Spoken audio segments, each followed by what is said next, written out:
Hey, it's Juck. Today, not close. Georgia, Texas, both would trade their secondary for Ohio State's in a second, as with your coach. Not even a thought. Not even a thought. Go, go. Give me those guys. And we know that your coaching staff does not particularly care about bringing in new bodies. So they would definitely make that move. Ryan Day, he might hesitate. He's a big believer in team chemistry and not adding and subtracting a lot of pieces. That was a jab. Sorry.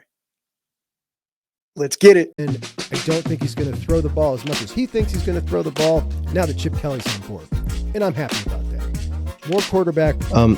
The truth is, Ryan Day has made a change philosophically, but it's none of those. You all know who wins. LSU is the drunkest fan base in the country. And welcome in. And a happy Memorial Day to all of you. And a big thank you to all the families who have sacrificed so much for all of us.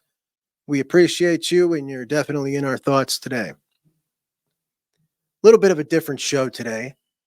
I did a Ducks versus Bucks kind of breakdown of the position groups the other day and got a lot of comments, and I wanted to share some of the best, well-thought-out ones with you. Got some pushback on a lot of them, which, that's expected because a lot of these battles are really tight. A lot of the Duck fans commented on it, and many of them are, not just popping in for that episode, but people who watch regularly, which is strange to me. I don't watch any Oregon shows regularly, but I appreciate you guys watching, and they really are a breath of fresh air. Just got to say, I don't know how long it's going to last. We'll see how this relationship is in a couple of years.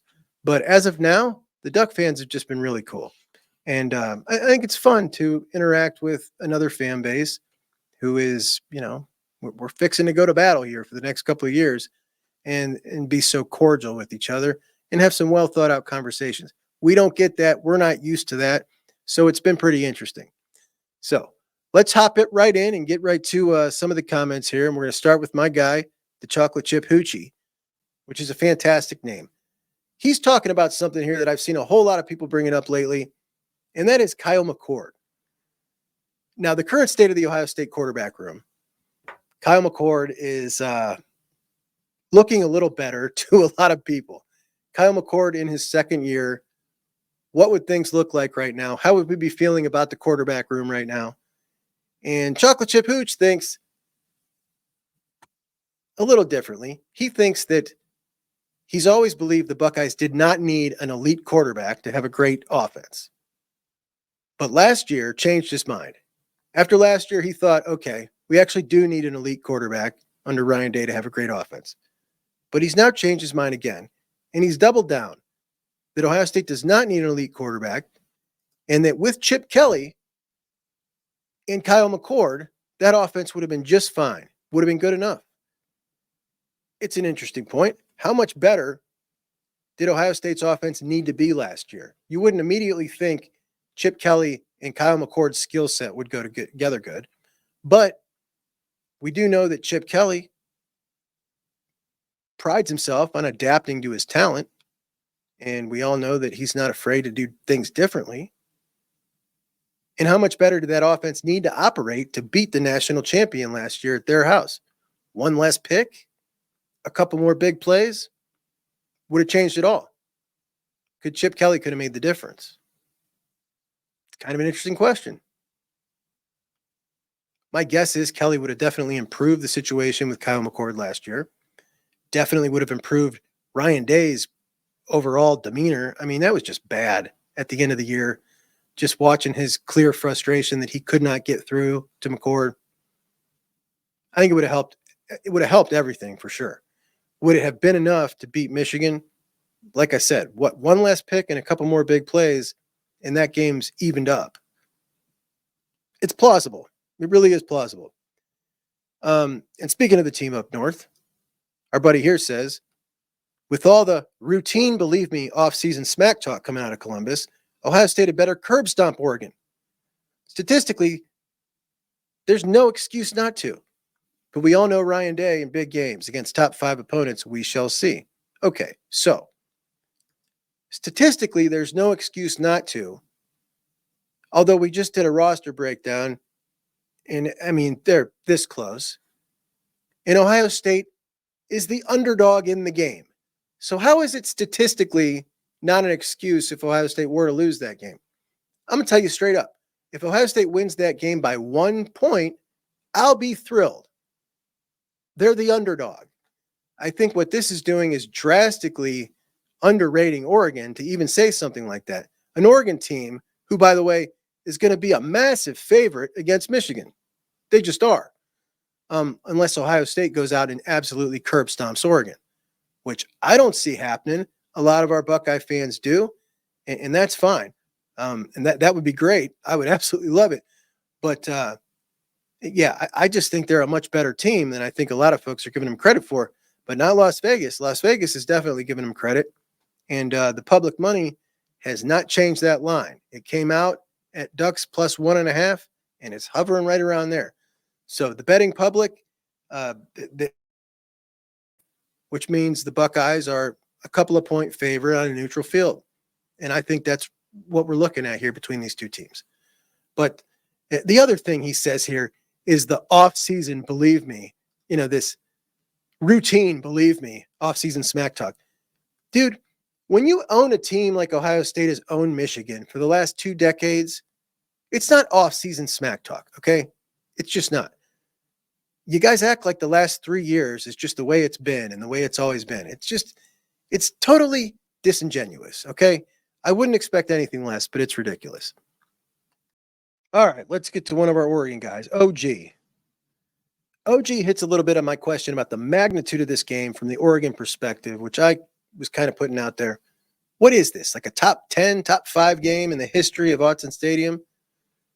Just everything with it, joining the Big Ten, playing one of the teams that kind of represent the power of college football. Oregon trying to get into that tier. And I think it's just a massive game for them. So I wanted to hear their perspective. And he thinks there's not many times he said, man, that game was probably the best game played in that stadium. But if these two teams live up to the hype, this might be the best game ever played in Autzen. He thinks Oregon has the edge at wide receiver, offensive line, and quarterback. Maybe a toss-up for DB. Safety and D-line goes to the Bucks. He's not so sure about Will Howard. Loves the Buckeyes running back room, but he thinks Oregon over the years has been pretty underrated as a running back room. I obviously think so too. Oregon is underrated in a lot of areas, and they have been for a long time because, quite honestly, the rest of the country just paid little attention to the Pac-12 overall. It was the least followed conference for the rest of us, and I know that's unfortunate for you guys, but we just didn't see a lot of Pac-12. You're on very late for most of us, and you got to make it's appointment television. Unless Oregon or USC or Washington is playing in a big game, we get one game, and the Pac-12 after dark is kind of what everybody's focusing on. And outside of that, we just never saw much Pac-12 or kept up with much Pac-12 unless we went out of our way to do so, which a lot of us did. But for the majority of the country, and who you're talking about, basically underrated, yeah, they have been, for sure. I also asked, what is that Oregon O called? Obviously, we're the Block O. What is the Oregon O called? And the answer is the Oregon O is called the Oregon O, which is pretty boring, but there's a really good story to it, which I just learned from one of our listeners, and that is the Oregon O is shaped after Hayward Field, which is the Oregon famous track and field stadium. And, I know Oregon track and field is a big deal. Ricky Prefontaine and all that jazz in the Nike track stuff. And that's really cool. That's an excellent tie-in. So I love that story. Thanks for sharing that with me. But my buddy Dan thinks that O is going to be called the Uh-Oh in October, which is a fantastic joke because Dan has a sense of humor, unlike this guy, who thinks my podcast is a joke when I say cheating everyone for the better part of 3 years is hilarious. And he's not sure he can watch the show any longer. First off, let me make it easy for you. You're banned from the show. Don't turn it on again. You're banned. Go to your room. Like, honestly, if you don't find it funny, if you can't see the humor in Connor Stallions, who literally is the star in a movie that plays in his head, right? This dude thinks he's in Mission Impossible. He thinks he's that important. He got himself the outfit, the Central Michigan outfit, the spy camera in the sunglasses that he wore at night, wrote himself a 500-page manifesto. If you're authoring manifestos of any kind, you are a flipping weirdo, okay? Everything about this dude is hysterical to me. And the picture of him on the sideline with the sunglasses at night, with the blue dot and the spy camera is hysterical. So if you can't find any humor in that, dude, I mean, like, this is college football, bud. It's not real espionage. You get that, right? It's college football. Yes, it's wrong. It's bad for sure. But you're allowed to joke about it, okay? You ought to lighten up a little bit. And if you think that you don't want to watch my show anymore, which you like, I've seen you here for months because of that opinion, and you want to call me a clown, I would appreciate it if you don't watch anymore, okay? So please exit stage left. And next time you leave someone else's podcast, you don't need to announce it. You just go ahead and go. Fair enough? All right, let's get to Donna. Donna does not think that Chip Kelly is an advantage for Ohio State. Look at what Chip Kelly did at UCLA, and he had some great players too, but seriously underachieved. Now, I've done a deep dive on Chip Kelly's offenses at UCLA. I came away with the conclusion personally that he overachieved with the talent that he had. As far as having some great players at UCLA, I think you and I just have a different view on great players. At Ohio State, he's got an offense to work with that 8 of 11 starters are guaranteed NFL players. At UCLA, he was usually working with 2 of 11, and none of them big-time guys. Ohio State has several. So totally disagree with that one. All right, Frosty Mug, an Oregon fan, thinks Ohio State's roster. All right, Frosty Mug, an Oregon fan, respects Ohio State's roster, but disagrees that Ohio State has better receivers, running backs, defensive backs, and linebackers. Doesn't like the fact that I'm speculating on the linebackers. And a lot of people disagree with me speculating on what Sonny and CJ are going to do. But here's the thing.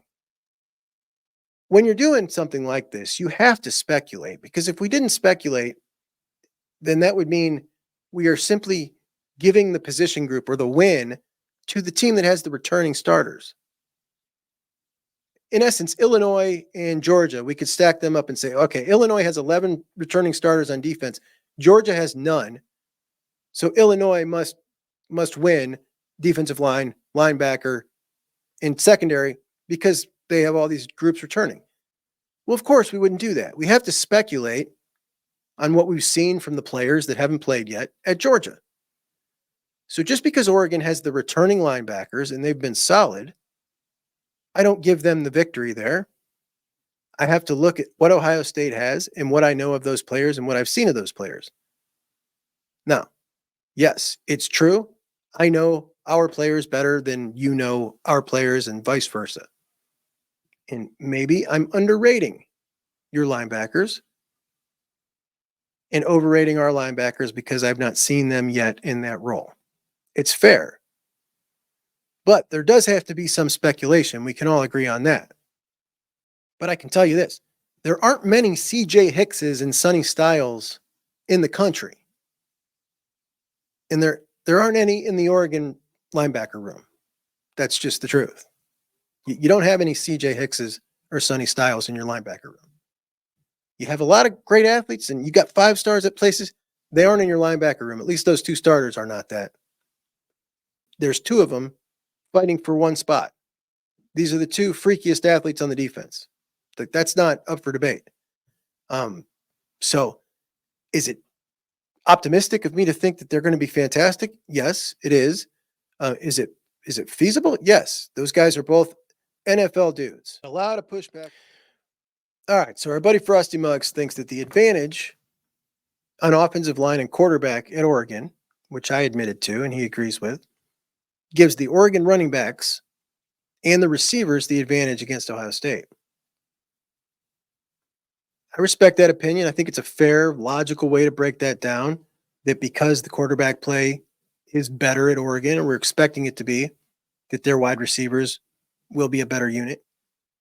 And because we're expecting their offensive line to be better, that their running backs might be a better unit. That's not how I was breaking this down. I was breaking this down as in, I am a coach starting a new team, and I get to pick one of those two units to build my team. I'm choosing the Ohio State wide receiver room. I'm choosing the Oregon quarterback, etc. But it's a fair way to say that. I mean, I can't disagree with your logic on it, but I do disagree with your logic on your next point. And that logic is, I think Coach Lanning is pretty even with Ryan Day because Lanning has beat Chip Kelly and Mario beat Ohio State. Like, nobody's arguing that Chip Kelly is a good head coach. I've not heard anybody make that argument. So Lanning beating Chip Kelly means absolutely nothing. And Mario beating Ohio State, I mean, if you're using that as a knock on Ryan Day, first off, there are better knocks on Ryan Day than that. But yes, that is one of the 8 games Ryan Day has lost as a head coach. And that 8 games adds to one of the losses of a guy with the best winning percentage in college football history, to go along with his 2 Big Ten championships, 3 playoff appearances, a national championship game appearance. Dan Lanning has absolutely nothing of record to stand on. This isn't even a conversation. And I've got a ton of respect for Dan Lanning, probably more than most. If we're starting a program from scratch, this would be a conversation. In the coaching department, it's not even a conversation. All right, let's talk about the defensive backfield. And I got this from a couple of Oregon fans. There's a lot of things that I don't know about Oregon and that you don't know about Ohio State. But there are things that both of us don't know about Oregon. And that is how 4 first-year transfers are going to perform in the Oregon backfield. Yes, talented players, but I want you guys to understand here something. The Buckeyes are starting 2 corners who at worst will be second rounders. 1 or both may be first rounders. A top 15 pick at safety at worst in Caleb Downs. And an NFL nickel and an NFL safety to boot. With the first guy off the bench being a first rounder almost guaranteed, their counterparts at Oregon are not that.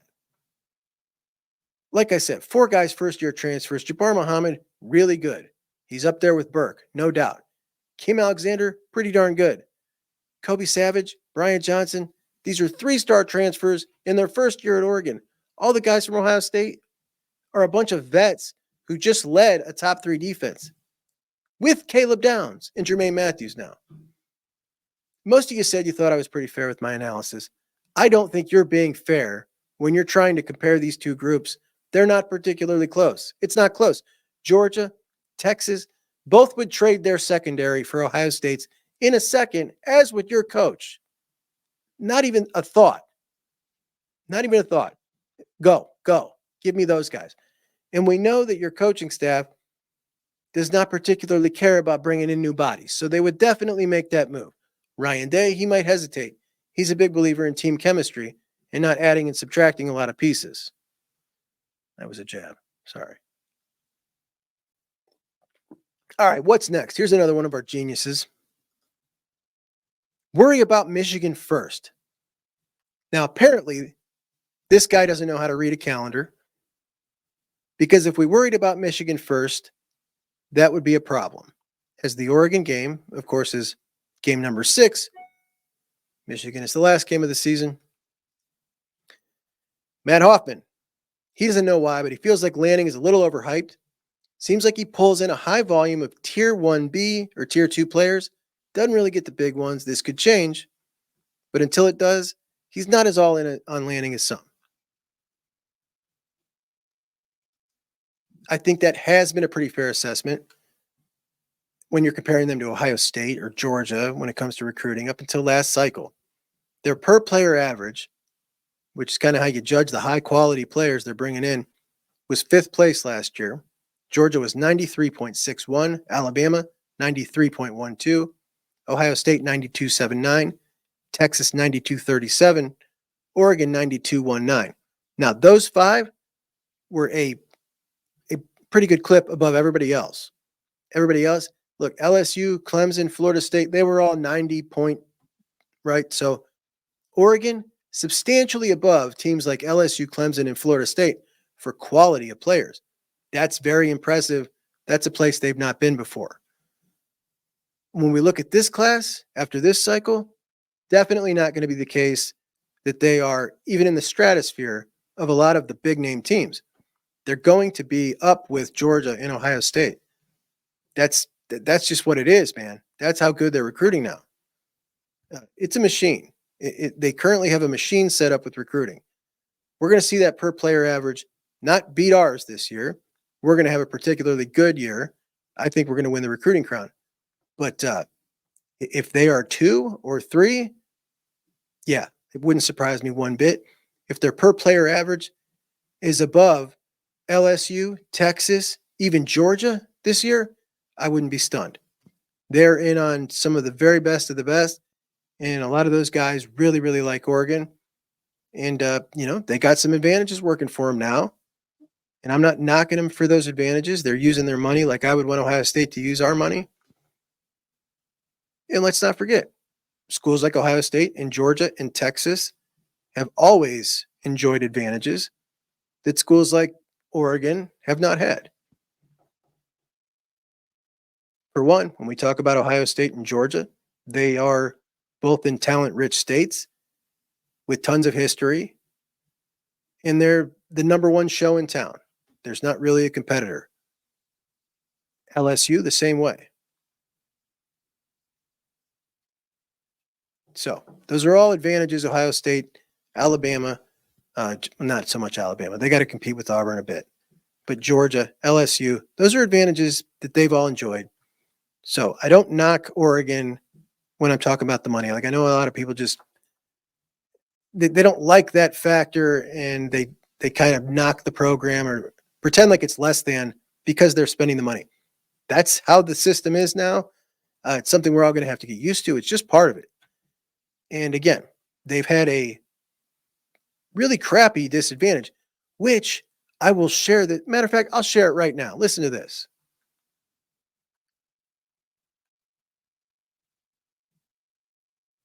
So as you can see, like that's a real thing. That's a real thing. And that wasn't a question I asked. He just brought that up out of the blue. All right, let's go to Oregon, my buddy Zoom.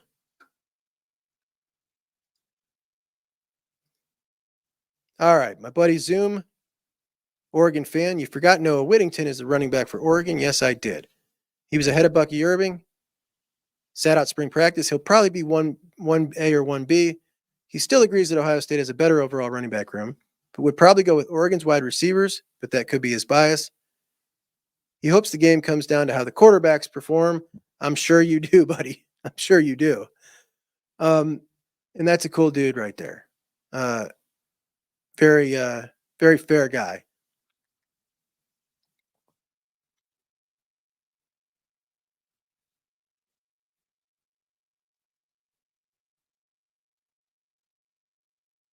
I'm definitely not going to argue with the Oregon fans who think they have a better wide receiver room, except for one, and we'll get to him in a second.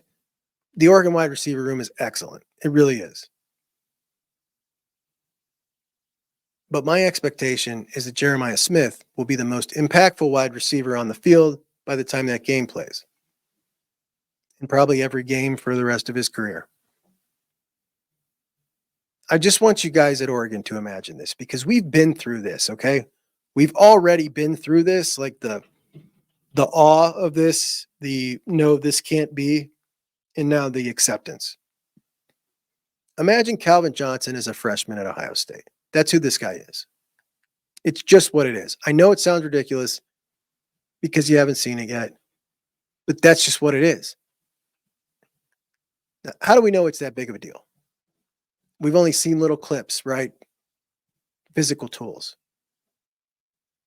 Well, we know what he looks like. We've seen those little clips. We've seen his work ethic. All this dude does is grind. Maybe even more telling, the way Ryan Day put this freshman in bubble wrap in the spring game like he's some kind of veteran. That's crazy. Additionally, we got a whole lot of people who cover Ohio State, very much conservative, old school, Big Ten minded folks. The type of guys who always tell the fans, temper your expectations about freshmen. We don't want to put any pressure on the freshmen. Really stodgy kind of attitude, right? Really old school. The type of guys who, when anybody would bring up bringing in a quarterback transfer after McCord left, absolutely not. You'll lose the whole quarterback room. Like these type of folks. Even these folks gave up. They tried with Jeremiah Smith and they gave up. I'm sorry, I can't protect you. You're too good. And then they started fanboying on him. That's how impactful this guy's been. We're talking about guys who've seen a whole lot of fantastic freshmen come into Ohio State. I'm telling you guys, the sooner you accept this in your head, the easier it will be. This dude is a future NFL Hall of Famer. He's just that good. It's just different. This isn't a Tez. This isn't a Tez and Evan Stewart type of conversation. This is Randy Moss. This is Calvin Johnson. This guy is different. He's not one of those guys who they may go on to be Pro Bowlers in the NFL. He's not that.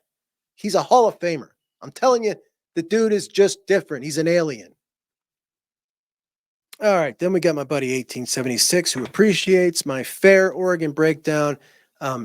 It's rational, unlike the Washington and USC folks that he usually deals with. Now, we'll start with this. He gave Ryan Day the win in the coaching department, but not by much. And he thinks when it comes to momentum and everything's Lanning's doing, it's basically how I feel about Lanning. His trajectory is straight up. It's incredible. There's no doubt about it. In fact, I would make a comparison. I'm not even going to do it.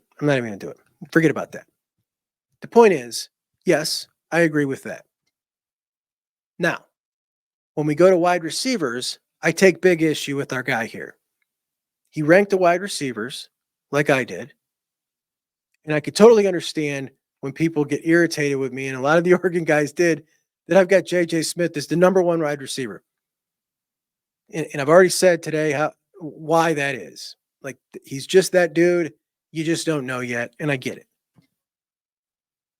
He ranks J.J. Smith as the number 6th wide receiver in this rotation here in this game. Starting off with Tez, then Emeka, then Evan Stewart, then Carnell Tate. Then Trayshawn Holden, then Carnell Tate, then J.J. Smith. So obviously he gives it to Oregon. He follows up J.J. Smith with 3 more Oregon wide receivers before a mention of Brandon Ennis. I think you're being a little biased here, number one. Number two, Jeremiah Smith has never been the 6th best wide receiver on any field he's ever been on. And he walked into the Ohio State wide receiver room and kind of, 2 weeks took over number 1 in that room. That's just what it is. He's the number 1 guy at Ohio State now. So if he can do that at Ohio State, you really think that you got 4 wide receivers better than him? Just think about it that way. And then, I get that you think Emeka and Carnell are better than him. I get that you think that on paper. But I'm telling you, on our end, we all know that J.J. Smith is the number 1 guy on this team when it comes to wide receiver. He's number 1. So I would just adjust your rankings as far as that goes. Now, how good do you think Emeka is? Well, I just told you that J.J. Smith is the number 1. So if you think Tez and Emeka are like this, now how crazy is it? But maybe a little bit of real Homer stuff as our guys take on Jordan James. And this is okay. Jordan James, he takes over Henderson because Jordan James is an NFL back playing in college. All right. So is Travion Henderson, and so is Quinshon Judkins. Now, I admit I didn't give him a ton of run. I kind of glossed over him. He's really, really good. I don't mean to dismiss him as a really, really good back. He's excellent.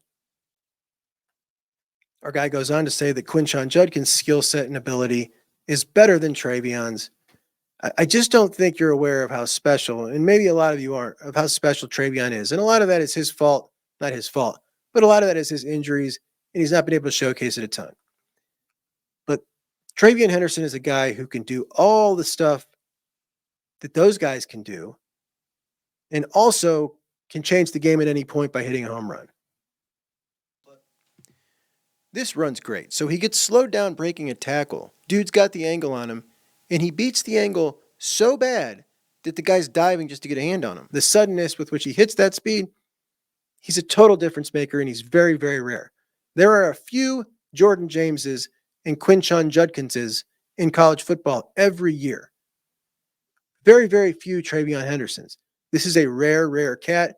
I don't think you've seen it. As for Noah Whittington, being a freak athlete like Henderson, as you put it here, but more physical, again, no, he's not, but you need to watch Travion Henderson. Regular listener, Dr. Nance, the difference between Oregon and Ohio State might be the running game. With Chip Kelly, our running backs will do quite well this season. Couldn't agree more. Of course, he loves the crushing defense, and he has $4 on Henderson winning the Heisman to win $484.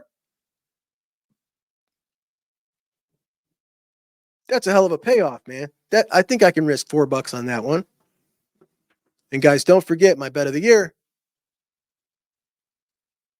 Iowa over 7.5. Now, my buddy Dave, who a lot of you know as Billy Tuesday. Billy Tuesday says, I'm crazy. They got no quarterback. I'm telling you, Iowa could put me at quarterback and win 7.5 games this year. Their schedule's soft, and all I would need to do is hand the ball off. So that's the bet of the year. OG Stephanie. She is not happy with my new format of 3 shows a week. Maybe the number one Juck on Bucks fan right there. Shout out to the Chaffins who've been here since, day 1 or 2. Appreciate you guys. I might, during the football season, when there's 14 shows worth of things to talk about. King Kizzle, New Oregon listener, and as you can see, he said a lot. Now, he believes that the coaching on defense, you got to give the edge to the Ducks, with Tosh Lapoy and Dan Lanning having coached one of the best defenses in college football history, which is true, but I kind of am of the camp that it was the best defense in college football history because it had the best players, right? Like, yes, he coached them, but that was just a crazy talented defense. I mean, I'm not knocking him for it, but it's not like, okay, let me say this. Would you take him as a defensive coordinator over Jim Knowles? Now, if you say yes, you're just full of blue mud. Jim Knowles is one of these crazy defensive minds. Dan Lanning isn't that. He's just a hard-nosed defensive coordinator, which is great. He did great with that Georgia defense. Tosh Lapoy, another really good defensive coordinator, a guy everybody loves to play for, great recruiter. Jim Knowles is just one of these weirdos. And I say that with the deepest reverence. Just one of these weird dudes that just gets in. He's like a Chip Kelly. Let's put it that way. He's like a Chip Kelly of defense. I don't believe that Tosh Lapoy is like that. We're talking about a next level type of dude. That's the way I view Jim Knowles. So I disagree with you on that. Though I love Tosh. I think he's great. I don't want to say I'd take him over Knowles, but if Knowles wasn't around, he would definitely be some guy that I would like. But shout out to our guy here who even has a Mitchell Melton on Oregon that he points out. So extra points for that one. All right, my guy Dago, the San Diego type, not the Juck type, says he can't wait for Duck Hunt 24.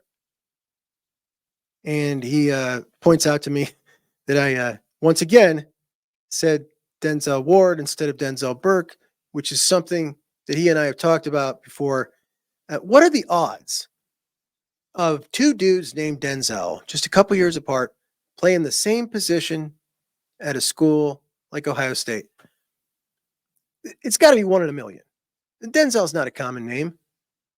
So I will always get that wrong, like forever and always. And Denzel Ward is, right down the street here. So I've said that name since he was 14 years old. Um, our buddy Silver Bullet Nation, personally thinks it's the most challenging game on the schedule. I'd agree.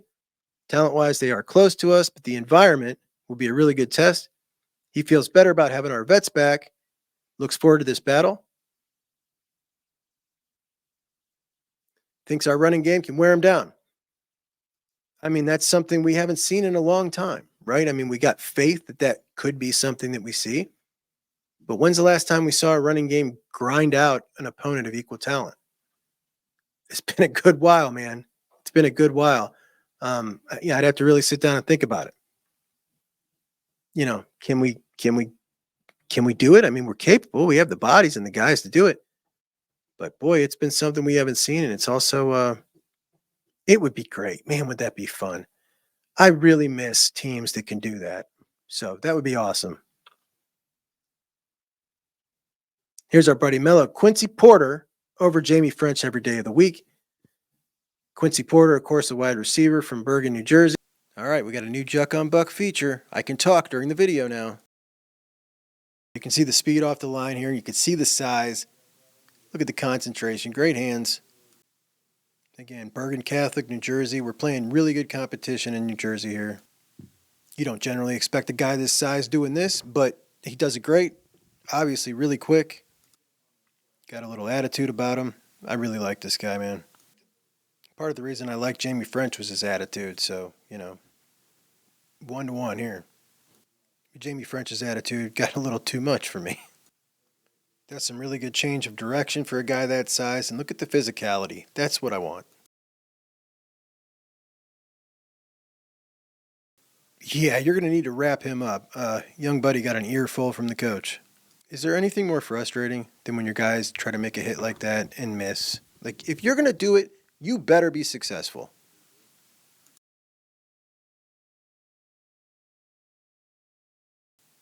The drone camera angle with high school footage is becoming more and more popular. I'm not quite so sure how I feel about it. Definitely don't like it when I'm watching on my phone. That's pretty nasty. Stop, sit down, and grab it.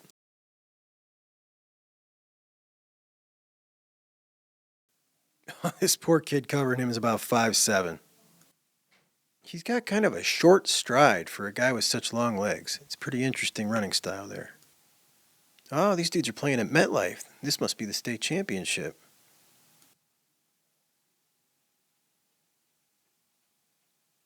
Foot in the ground. One move and just smoked this little dude. That is seriously impressive right there. Really impressive. All right, we've seen enough for today. I've proved my point, I think. Whether you like Jamie French more or not, I can understand if you do. But obviously, this dude is the real deal. No doubt about that. Big body, kind of got every tool you need, and I want to see this guy wearing the scarlet and gray. Who is really in on Michigan and the Buckeyes. He's about 6'3", 190. He's a difference maker. He's another big body. He's a guy I really want. Jamie French, the 5-star from Mandarin High School down in Florida.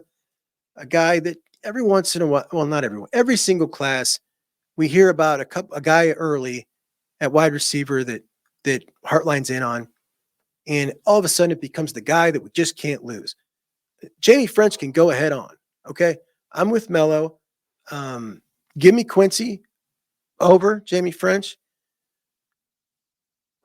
Not specifically because I think he's better than Jamie French. He's a different style wide receiver. And I'm okay with getting a couple more big bodies. I really like having one or two big body wide receivers. We don't generally get those. He doesn't generally go after those types. Obviously, Marv was 6'4", but it just seems like we rarely have the big guys. I really like this kid. I really like him a lot. And Jamie French throws off red flags to me. Just to be honest. I don't think in most classes he would even be a 5-star. So, but yeah, like I said, in the beginning of classes when they start early, we get these guys that get in our heads. Jordan Davison was another one at running back this year. Jordan Davison, Jamie French. We hear these names early, they get pumped up, and then it becomes like this superstar prize guy. Jordan Davison, good back, top 200 back. He's the 13th ranked back in the class. He's not Bo Jackson, who's number 4, but it was all Jordan Davison. Listen, I think Isaiah West is better than Jordan Davison, and we're going to watch it side by side, and you're going to see why today. All right. We're almost done here, guys. And we had this guy pop in, opening up winning about Connor. I think he means whining. Opening up winning about Connor Stallions is the epitome of why OSU blows. How about focusing on not getting blown out by your big brother without little? What is it with these people and brothers and little girls and Michigan State's our little brother, Ohio State's our little brother, little girl. For 3 straight years. Wasn't it OSU who got an entire season for cheating taken away? No, moron. That's not cheating. Are you an idiot? How stupid are you? Cheating. There's a difference between a violation and cheating. These people are so dumb. Oh, we're your big brother. We're your big brother. We're Michigan State's our little brother. We're your big brother, little sister, little girl. God, you people are dumb, man. All right, Bo Jiggity, good take. Objectively, he agrees to an extent. Where does he disagree? Adjustments in scheme will be eye candy. O-line and D-line coaches are going to have to prove that they deserve the job this day. Hate to be them, absolutely. Noah Whittington is more likely the number 2. No. Ferguson, Herbert, and Sadiq all boost the receiving room. Those are tight ends. Says let's check their film. All right, we will check their film and check them out. Thanks for the comment. And we had lots more, but that's what we'll get to today. I don't know, as I'm doing this, how this is going to come off. It may not be a good segment, and we might not ever do it again, but we'll see how it goes. And a couple of questions. Helmets. Do I like all those teams? Abso-flippin'-lutely not. I love uniforms. I love stadiums. I loved past tense conferences. So when we were younger, the goal everything wasn't so national championship driven. There wasn't a singular goal. Now that's become it. That's the it goal. It's all about the national championship. And I hate that. I loved when it was more regional, winning your rivalry, winning your conference. Those were big things. We rarely talked about national championships. Now it's the conversation. That's it. That's all we talk about now. And I hate that. I really do. But that's what it is now. But my point is, back when things were more regional and you didn't meet up with teams in the playoffs, you didn't face off against them. When I was young, I gravitated towards some other teams in conferences, and I chose, okay, this is going to be my team in this conference. Obviously, I'm a Buckeye fan, but it was interesting for me to then have another team in each conference that I rooted for year over year, followed their players, followed their coaches, followed their roster, because it was just a couple more teams that I also got to get in on. And this is crazy right here, the way this kind of turned out for me. So in the Big East, and I don't have their helmet, Syracuse was the team. Syracuse were my guys. Syracuse, the team that took our quarterback. And in the Big 12, it was Kansas State, who we took their quarterback and replaced with. In the SEC, my horse was the Georgia Bulldogs. My cousin Mark from Georgia, big Georgia guy. I like the way they did things in Georgia. Florida was the bully Georgia always lost to. I hated Florida. I hated Spurrier. Obviously, I love Georgia's uniforms because they're like ours. Second best combination like that.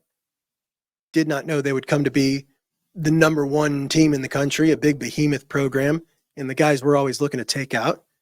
And in the Pac-12, it was Oregon. I'm talking before Mike Bellotti. I remember watching the first few years of Bellotti's tenure. rooting for Oregon. We're talking a long time ago. Never thought they'd become a conference rival. Never thought they'd become a team of this caliber. But I loved the old style Oregon uniforms.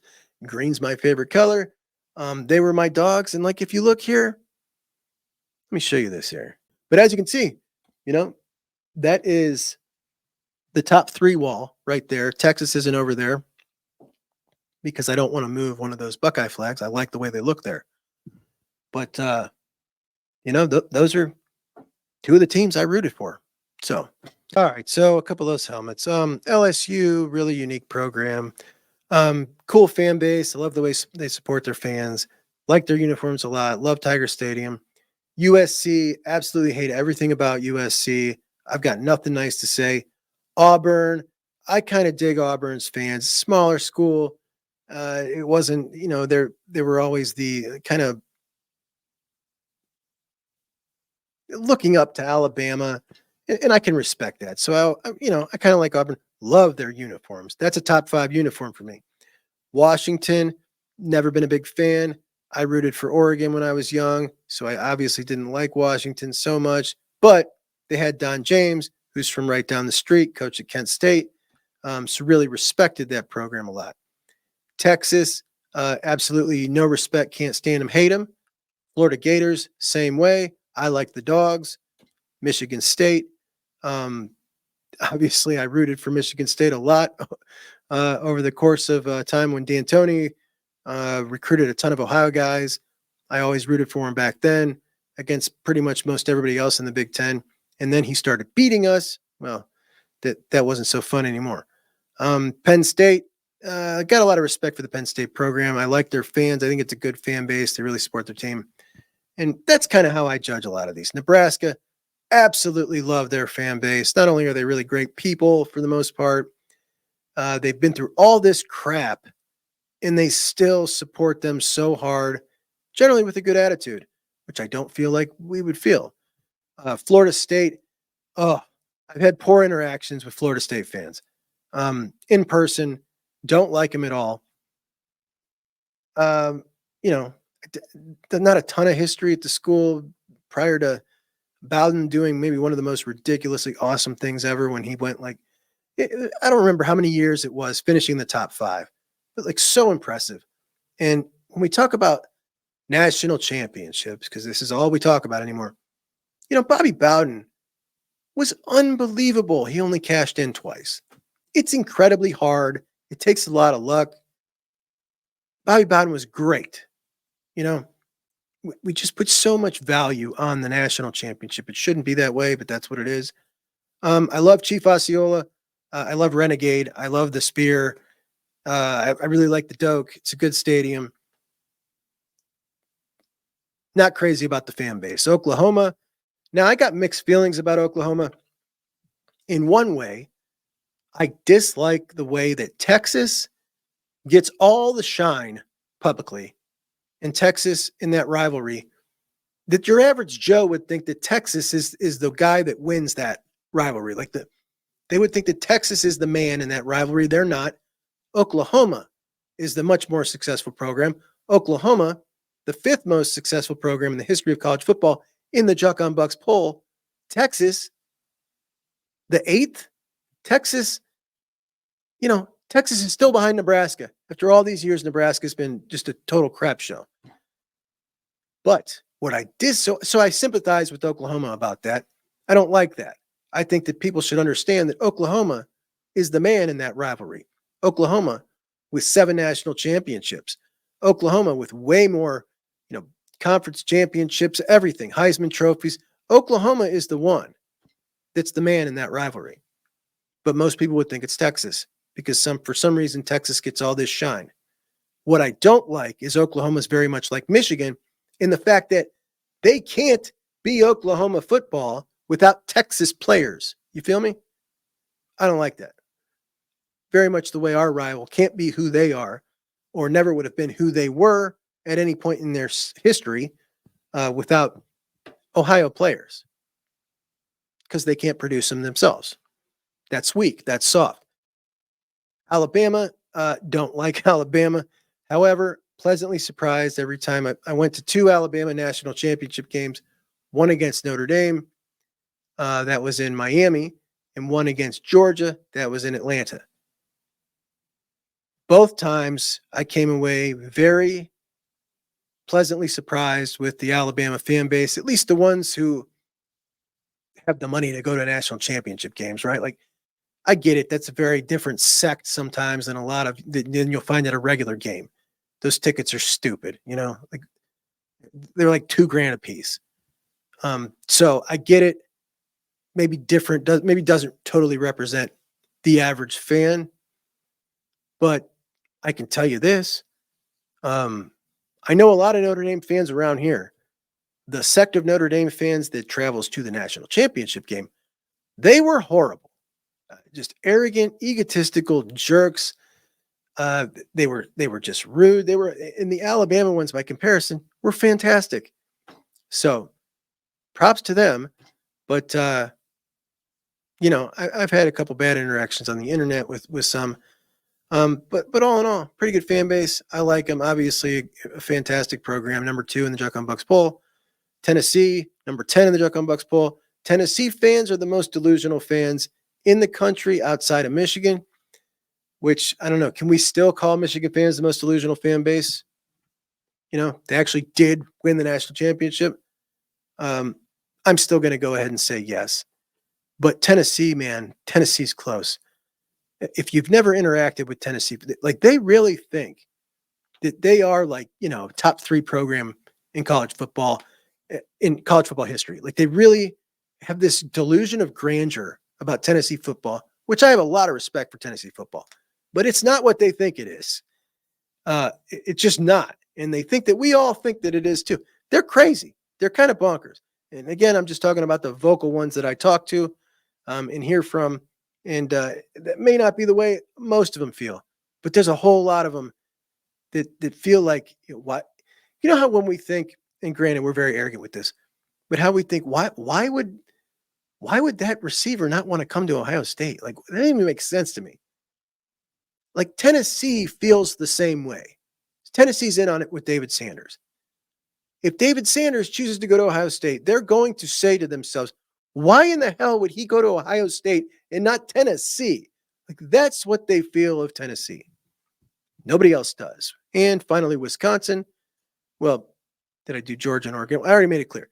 Georgia, Oregon, teams I rooted for in the SEC and in the Pac-12, Pac-10 when I was growing up. Those were my horses. So obviously, as far as their fan bases, their traditions, both stadiums, these are programs that I've always liked. Wisconsin, another program that I've always liked. Wisconsin, I spent a couple summers in Wisconsin when I was growing up. I got 2 sets of uncles and aunts up there. And the W is something that I just, the ugly dub, man. It is the ugliest. I don't know why they switched to that from their little block W. Let me get it in the shot there. The Wisconsin W. I mean, it is so ugly. Their uniforms suck. Everything about it sucks. Like their stadium. I like how you can see how the field house is kind of in the shot with the stadium. So that's pretty cool. But boy, have I been rambling on about this. Anyway, I think I got them all. Did I get them all? Anybody else back there? Oh, the Buckeye black helmet. Did we talk about the uniforms? We didn't talk about the uniforms. That's a segment I want to do. So there's a lot of chatter that the Buckeyes might wear their white uniforms when we go out to Oregon, because Oregon's wearing their all blacks. It's a big game. And I would personally like to see that. And what I wanted to do was go through all the Buckeye alts and get some feedback from you guys on what you think about all the Buckeye alts. We might have to do that one live, though, because I don't know how you guys are going to reference it, like which one you're talking about. I feel like this is about to fall apart. Running back room. This year, the running back room at Ohio State is amazing at the top with Travion Henderson and Quinshon Judkins, the best duo in college football, arguably, but not really arguably. Backing them up, freshman James Peoples came to the Buckeyes from San Antonio, Texas. He was the number 7 or 8 back in the class. 5'9", 5'10", 200 pounds. The prototype, the Buckeyes, they're all 5'10" to 6 foot, 200 to 210 pounds, except Quinshon, who's a little bit heavier. But even the walk-on, TC Caffey, the same. So you got Travion and Quinshon at the top, then James Peoples, the freshman, and we've seen freshmen come in and do damage. James Peoples had a 2,000-yard season, district player of the year, really good hands. Guy caught 300. Guy had 300 yards receiving in high school in 2022, 19 yards reception. Really good player. His parents were Buckeye fans, always wanted to be a Buckeye. Like, we've seen freshmen come in and light it up. This dude can do it. I absolutely love him. He's going to be a fan favorite. He modeled his game after Zeke. Like, this is as close to an Ohio awesome back as we can get without him being actually from Ohio. So that's great. And then behind him, we've got two Ohio guys, and Sam Williams-Dixon, another freshman, started his career at West Holmes High School before he transferred to Pickerington. And behind him, TC Caffey out of Hubbard, though I don't know how long he's going to be behind him. We'll see. TC Caffey out of Hubbard is a walk-on, another one right in that prototype size. Really good back. Started with the Bucks in 2022, got injured, missed the last part of 2022, and all of 23. So he's in his third year with the program this year. And that's it. That's the five guys. With Dallin Hayden gone, you got Quinshon, Travion, James Peoples, Sam Williams-Dixon, and TC Caffey. So with Trey and most likely Quinn leaving next year, that leaves you three guys with James Peoples being the big dog, and then Sam Williams-Dixon and TC, who is a walk-on, a good walk-on, but he might get a scholarship. We'll see. Either way, the best thing to do this year and what the Buckeyes want to do is get a three-back class, which is tough. It's tough to do. Even with a wide-open running back room, when you're going in and everybody in that running back room, all six of you, are first and second year guys, except for the walk-on, all five scholarship guys, first and second year guys, you're crowded. Nobody's filtering out of the room. So age isn't moving you up the depth chart. You've got to move you up the depth chart. Luckily, a lot of backs are embracing the split backfield. I mean, we even see a guy that's a superstar like Quinshon do it, and Trey. So, lucky for the Bucks, heading into this recruiting class, there were two excellent four-star running backs in Northeast Ohio. Bo Jackson, Mr. Football Marquise Davis. Bo is the number 4 ranked back in the class. Marquise, number 22. That's ridiculous. But Tony Alford really liked Marquise Davis. Ryan Day really liked Bo Jackson. That's great. They could get them both. They also were both really high on Jordan Davison from Mater Dei in Santa Ana, California. He was running back number 13. Always someone they were really big in on. Now, the Buckeyes have had at that point, with Tony Alford, offered 14 running backs in this class. Tony Alford heads up north. Ryan Day replaces him with Carlos Lachlan, and Coach Locke immediately took over, tried to develop a relationship with the top targets in the class. Really tried to get in close with Bo Jackson and Marquise Davis. It kind of worked with Bo Jackson. Marquise Davis didn't seem to ever really give him a good shot. Byron Lewis from Heritage in Florida. Locke was in on that. He was also already recruiting Jordan Davison in Oregon, so that helped a lot there. But he wasn't going to stand pat and get caught with his pants down at the end of the class.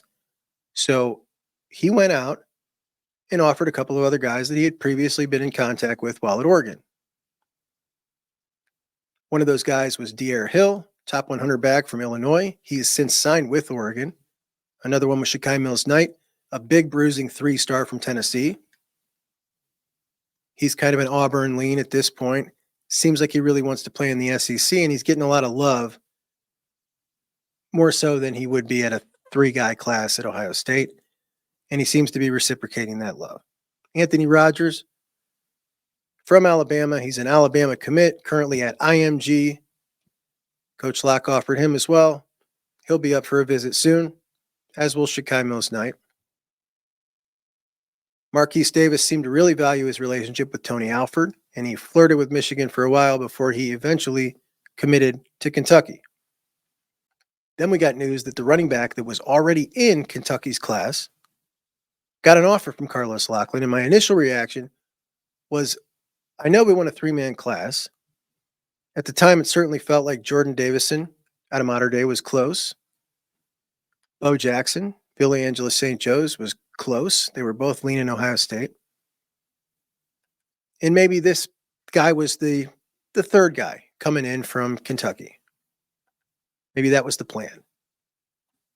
I was hoping for a local developmental project like a Kentrell Reinhardt from Central Ohio, or really Shakai Mills Knight, because I liked having that big guy as the change of pace. Like I said, every single back we recruit now is the same size. Shakai Mills Knight, 6'1", probably going to play college ball at 235. That sounded really great. Sounded like an awesome three-man class. Bo Jackson, Jordan Davis, and Shakai Mills Knight. I would have loved it. I certainly didn't like the idea of taking the second best back in Kentucky's class. And that's what I thought Isaiah West was. I hadn't heard of him. 3 out of the 4 recruiting services had him ranked 500-ish, which is why I hadn't heard of him. So I started looking him up and I started watching his tape, and I was incredibly surprised. Definitely not someone who's a developmental back or a third back in the class. And some people were irritated about Carlos Loughlin offering Isaiah West because they thought that it might be pushing away either Jordan Davison or Bo Jackson. But like I said, Bo, he's also seriously considering Georgia and Alabama. Jordan Davison is also seriously considering Oregon and Texas. Doesn't sound like Texas is still in the mix. But Locke was not going to get caught with his pants down. He wants 3 backs.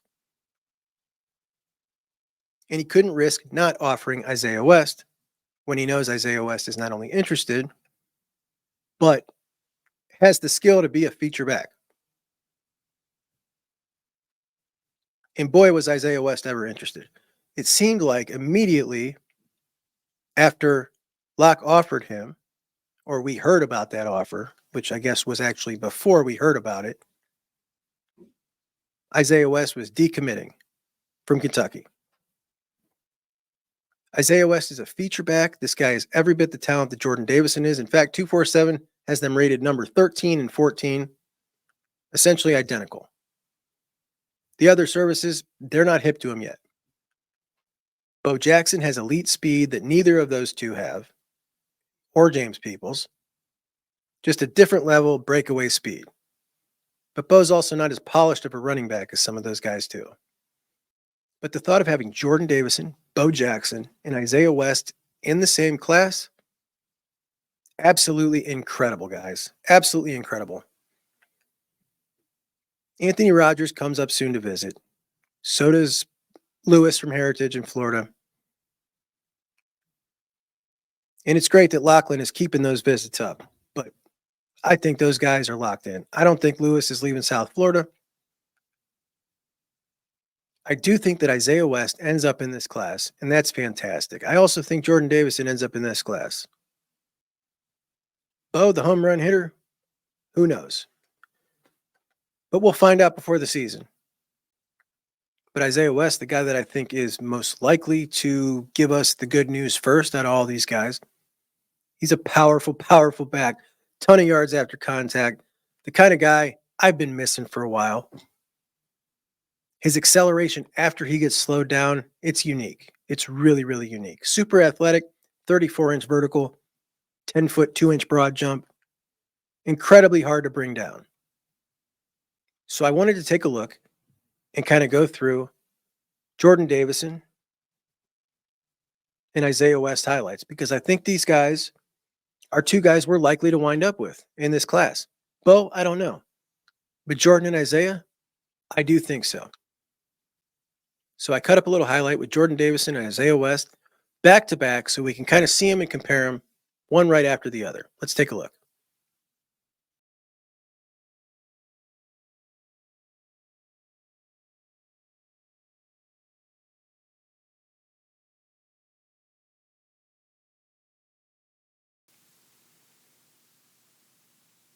First man, give him a licking and keep on ticking. Okay. A little clothesline action there. I kind of like this view, though. Nice burst up the middle. Safety got himself a headache. I love how he's kind of gliding there, just waiting, and then bam. Really quick acceleration through the hole there.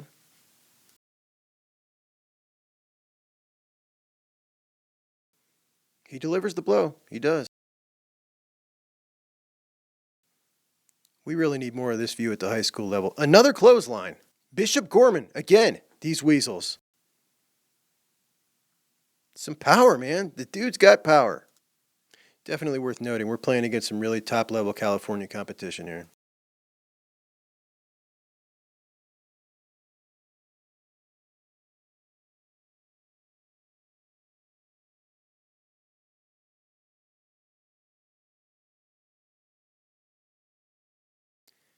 Jump cut to jump cut. Nice. And that was the best run on this film so far, by far. That cut out of the backfield and then the double jump cut downfield, that was impressive. That, I don't know how that makes a highlight film. Or that, what's the highlight? 7 missed the tackle? Let's watch that again. Yeah, 7 missed the tackle, that's the highlight. All right, Jordan Davison, high quality Big Ten back.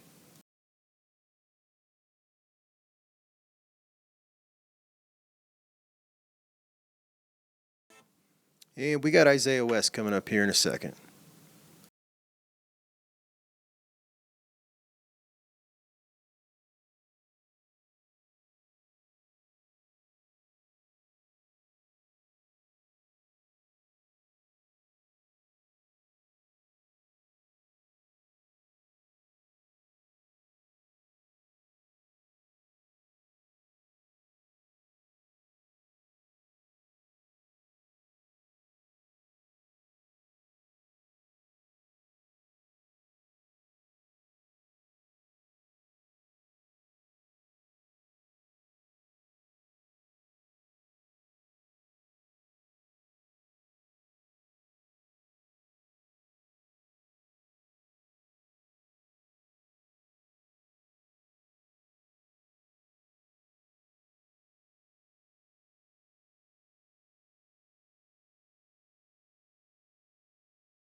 Thanks so much for joining me, bud.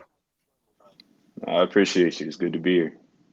Let's start here. So you played for St. Joe's Prep in Philadelphia, obviously a football powerhouse. You guys draw students from all over the place, not just Philadelphia. Where are you from? I'm from South Jersey, about 30 minutes over the bridge. Okay. What's your family life like? Got any siblings? Yeah, I got two older brothers. One actually just turned 22 a couple days ago, and then I Awesome. got one little sister. So when you're playing at a high school like St. Joe's that has a couple graduates like Marvin Harrison and Kyle McCord who are starting at Ohio State, what's that like in high school? Like you guys got two alumni that are playing at one of the biggest schools in the country. Are you guys all talking about that? Are you all Buckeye fans? All the time. I mean, that's our family right there. They're staple guys for us. Everybody, every receiver is trying to be the next Marv. Every quarterback is trying to be the next Kyle. So it's a big thing for us. That's awesome. That's awesome. Keenan Nelson is a guy the Buckeyes just got transferred from South Carolina. I saw that he was a St. Joe's grad too. Are you familiar with him? Yes, I was a teammate with him my freshman year, and I trained with him too. We got the same track coach. So when I came up on my visit, he was there, and I was like, "Dang, why you ain't say nothing, man? I didn't even know he was going." Oh, that's awesome. That's awesome. So last year you guys went 13-1, won the state championship. You only lost one game by 3 points to the IMG traveling all-star team. Pretty incredible. How's the team looking going into this year? We're gonna be just fine this year. Obviously, we lost a great class in that class of 2024, and those guys are gonna go on and do great things at the next level. But one thing I know about the prep is we don't rebuild, we reload. So we're gonna be just fine. The prep. That's what you guys call it. I read that, huh? The prep. I Yeah. like that. That's a pretty slick nickname. Uh, I saw that you won the best running back award at a Baltimore Under Armour camp last spring. Have you been active on the camp circuit? Honestly, not at all. The UA camp, that was something that Dimitri Warren, invited me to, and I saw it, and I figured, all right, that's good competition. Let's go out there and compete.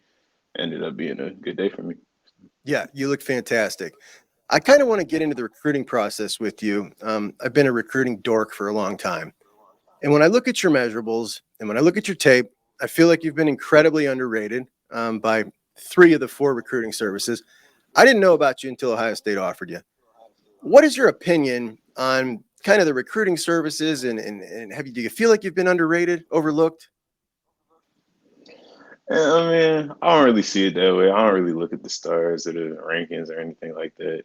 I feel like the people that needed to find me, they found me. And I'm blessed to have the opportunity, and I'm going to make the most of it. Absolutely. I feel like when you were offered, it was kind of the first time that I really heard about you, started reading about you. And I immediately, after I watched you, I kind of felt like I got a secret. Like I couldn't wait to come on the show and play your clips and talk about you. When you got that offer, I sent the video of you to an FCS coach friend of mine, and he was just blown away. Top tier acceleration, great vision and balance. Curtis Barton was his comparison. Tell me, what do you feel like your strengths are as a running back? Yeah, I would say definitely my contact balance. Very rarely am I going to be getting brought down by the first person, if ever. That's something I pride myself in. I pride myself in falling forward, always getting positive yards, and being able to cut up a defense. I feel like my vision, I'm very precise. I know where the hole is going to be before the ball is even snapped most of the time. So, Is that just an innate ability for you? I don't know. That's something that we worked on. Something that me and my running back coach, we work on every day, man. Yeah. When you get hit after contact, your acceleration back to top speed is really, really elite. And as far as the contact, which you do pride yourself on, you're not just a hammerhead that seeks out contact. You make contact when necessary to get that extra 3 yards. It's really impressive. I read an article about you a little while back. You were talking about a pit coach who was recruiting you since you were like a freshman. And one of the things you mentioned in that article was, just kind of your relationship with this coach. And one of the things that he always it kind of jokes with you about is something that I got a lot of comments about when I posted something about you decommitting from Kentucky. That's your thighs, bro. Your thighs are ridiculous. Like, is that a family trait? Is that something you worked really hard on? Is it annoying to constantly talk about them? They look silly. Yeah, that's the story of my life, man. I would say in my family, I'm definitely the one that has it the craziest. but it's definitely in the family. I mean, obviously, I work for it. I don't skip leg day at all, but it's definitely a family thing. Yeah, yeah, Quadzilla over here. I saw a clip of you running routes and catching balls. Really impressive, precise routes. Is that something you work on a lot as well? Absolutely. I go down, I train with this dude. His name is DJ out in Georgia, and he gets me right in that factor. He prides himself in making sure all his backs are very versatile and can go out there, run routes, go out the backfield, catch out the backfield. And my receiver coach at my school, Coach Ryan, I mean, he's had me practicing with the receivers since my sophomore year. So, Oh, wow. You practice with the receivers. That's awesome. So, yeah. being a great running back, obviously you got excellent talent, great work ethic. The picture that came out when Coach Carlos Loughlin, the running back coach at Ohio State, came to visit you, you were wearing a shirt, and I'm going to pull it up here for everybody to see. And the shirt said, "Outwork everyone." You're clearly a smart dude. Was that intentional or was that just in the rotation? No, it's in a rotation, man. It wasn't intentional at all. Does it feel like validation to you for all the hard work you've put in over your career when you get that offer from a school like Ohio State, a top 3 program in the history of college football? Does it like feel like I've made it? No, it feels great, man. I mean, I was telling my parents, like, if I would have told my little self, like, you'd be getting recruited by Ohio State, I probably wouldn't believe me. So, like, it's a great feeling. So Coach Carlos Loughlin obviously he's new to us. He's a guy that has really impressed us so far. The way he's handling this first recruiting class that he's just kind of walked into has been really great. What is your impression of Coach Lock? Coach Lock is my guy, man.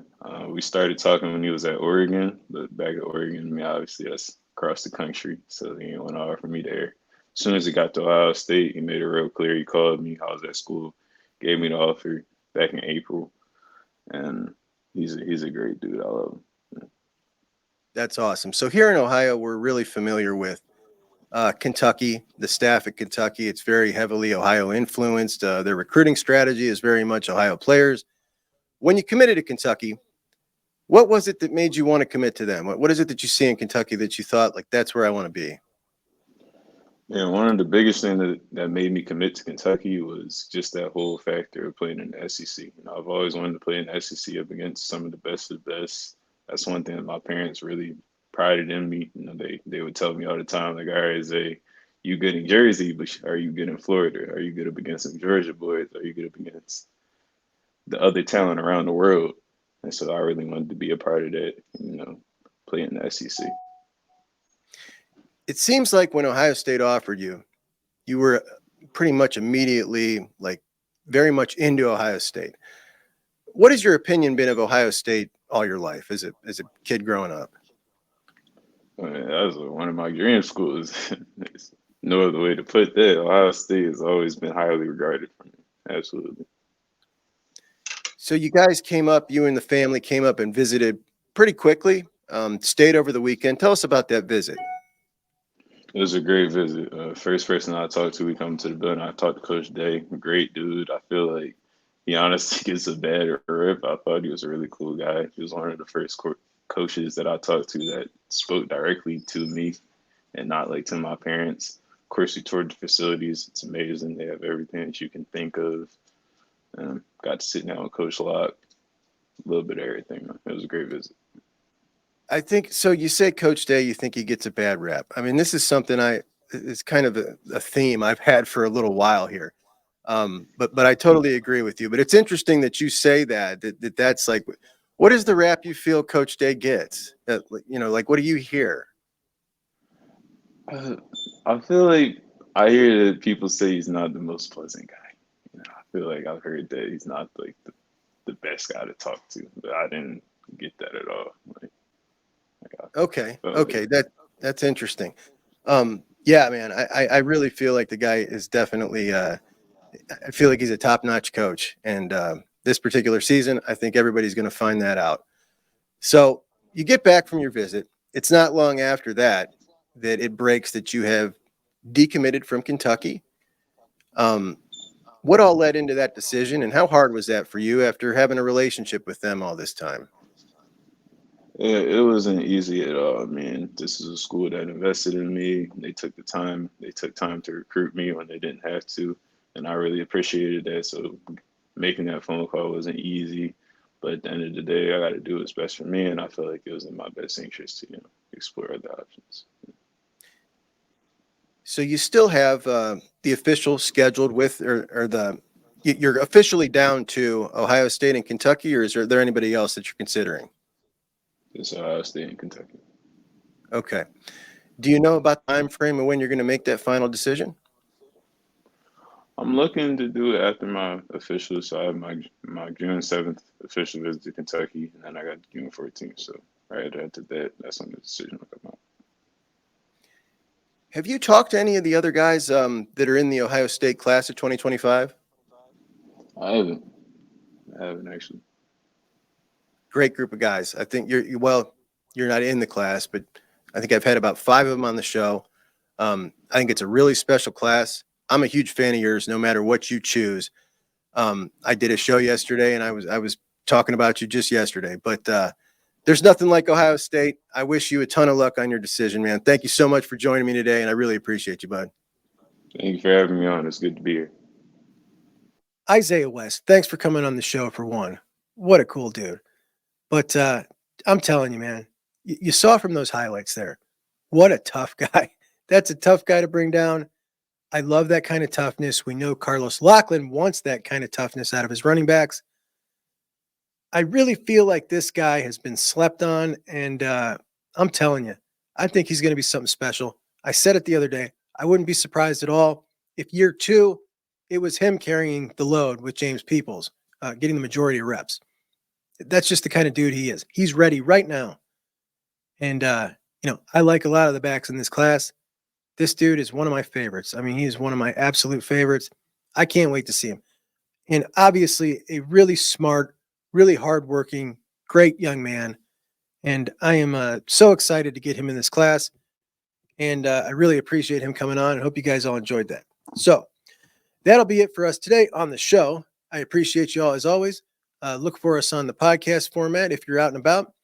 And I will catch you guys on